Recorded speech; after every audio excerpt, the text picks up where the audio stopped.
Après une fouille, les camarades sont sous les barreaux.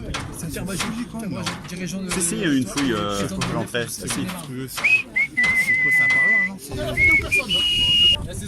À un moment donné, ça sert à rien. Ressortez les gars, discutez pas avec eux, ça sert à rien. On va faire autrement. On va faire autrement. On va venir à plusieurs. Laisse tomber, laissez tomber.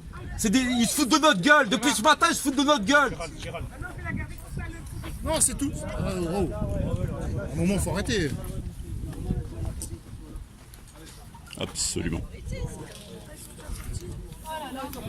Laissez tomber, allez, venez. Merci. Bravo. Bien vu, les gars. Bravo.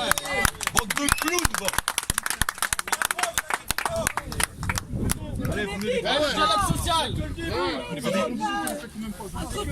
Dialogue social derrière les barreaux, fouillé, et puis aux chaises tournantes, c'est ça? Des conditions de rétention du dialogue, d'agencement du dialogue assez particulières. Maintenant, c'est qu'est-ce qu'on fait maintenant? On n'est pas reçu, on ne va pas être reçu. Qu'est-ce qu'on fait? On a trois solutions. Soit chacun rentre chez soi, soit on reste ici, soit on va ailleurs. Ailleurs? Mais faut qu'on prenne une décision. On va pas attendre. Il y a d'autres volets aussi. Il y a d'autres volets. Je prends la parole 2 minutes. Là, la réponse qu'ils attendent, c'est qu'est-ce qu'on va faire? C'est pas on rentre chez nous, on va ailleurs. C'est on organise une grève nationale. Et on demande aux gilets jaunes de venir renforcer les blocages des magasins. Il faut les bloquer. À un moment, il faut arrêter de tourner autour du pot. Il n'y a pas de politique au champ. Il n'y en a jamais eu. C'est du pipeau. C'est du paternalisme à 2 balles. Ils nous traitent comme des esclaves. C'est ce qu'ils ont fait avec les gens dans le textile.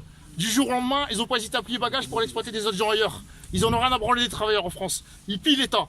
Donc à un moment donné, il faut arrêter de délégué central, pas délégué central. Il faut les serrer. Il faut qu'ils sachent que c'est qu'une récolte sèche. C'est comme ça que ça se passe. Ok, je suis d'accord, mais il faut parler du moment. Parler du moment, on parle sur long terme. Voilà. Après, sur long terme, bien sûr, il faut qu'on construise la lutte. Parce qu'en attendant, on attend plus nombreux. On aille sur les bases logistiques pour perturber les magasins. Mais moi, je parle dans les magasins. Je parle de mouvement d'ampleur. Là, à un moment, là, ils ferment 21 magasins. C'est pas des petits d'accord. Mais ça, c'est que le début.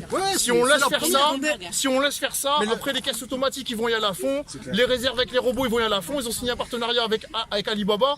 Ils sont là pour nous rendre en esclavage. Les prochains qui vont rester, peu importe les vagues de succession, de licenciement et leur restructuration, ceux qui vont rester, ils vont morfler. Donc ces conditions-là de travail, même pour ceux qui vont rester, on n'en veut pas. On n'en veut pas. Et là, c'est pas un syndicaliste qui parle. Je suis élu CGT, mais on pense au bien commun. On pense au bien commun. Parce qu'à un moment donné, ils appauvrissent le tissu social. Ces gens-là sont responsables de la crise dans laquelle on est. Ça fait des années qu'ils s'arrangent qu'il faut l'optimisation fiscale pour refuser de payer les impôts. Et à un moment, il faut arrêter. Faut arrêter. Okay, voilà les gars. Comment Je vais prendre la parole. Il y a, ce que dit Habib là, c'est vraiment, t'as tout dit je pense. À un moment donné, quel est le but en fait? C'est de rentrer dans un rapport de force. Ces gens-là, il n'y a qu'un truc qui les concerne, la thune. Vous voulez les emmerder? C'est en tapant dans leur porte-monnaie. On va dans un magasin, on fait opération caisse ouverte, tous les clients y passent, ils sortent avec leur panier de courses gratuit. Parce que ça, on va récolter à la fois de la sympathie de les gens et on va leur faire mal là où ils auront mal. Parce que eux, il n'y a que la loi de l'argent qui les compte, tout simplement. Et après, en effet, on débraye. Sur une grève générale, on occupe les magasins, de jour, de nuit. Quand on a fait le casto, c'est ce qu'on a fait. On leur a fait perdre 70 000 boules une journée. Je peux vous dire que derrière, le lendemain, ils étaient tous là à négocier. Ils étaient, oh, on vient. Mais non. Faut aussi imposer un rapport. On négocie pas quand eux ils veulent. Si on veut bloquer 3 jours, on bloque 3 jours. Si on veut bloquer 5 jours, on bloque 5 jours. Mais à un moment donné, faut rentrer dans ce rapport de force. Faut pas en avoir peur. Tout ce qu'on fait depuis 6 mois. Quand on est sur les champs, quand on s'en prend plein la gueule, on est dedans.